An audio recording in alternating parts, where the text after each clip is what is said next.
Հերիքա պահկվեք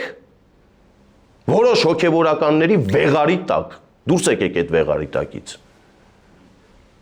Հայ առաքելական եկեղեցին փորձել են, այդ փորձերը ինչ-որ տեղ արդյունք հա տվել, ներքաշել քաղաքական պրոցեսների մեջ, հիմա նույնը լոկալ։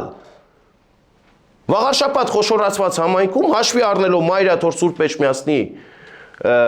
արկայությունը այնտեղ օգտագործում են։ Բայց ես նորից եմ կրկնում, մեր հայրենակիցների իմաստության վրա չկասկածեք։ Չկասկածեք մեր հայրենակիցների իմաստության վրա։ Այդ մարդիկ այդ համայնքում ապրում են, շուրջ բոլորը տեսնում են։ Բիզնեսներն են տեսնում, ունեցվածքն են տեսնում,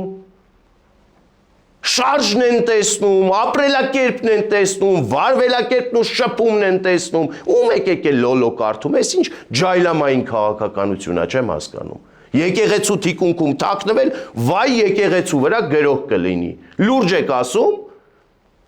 Կարող է ստացվի այնպես, որ ոսկեպարի եկեղեցու նման են մի հատ ինքնասառեցված տեր կար, որ հիմա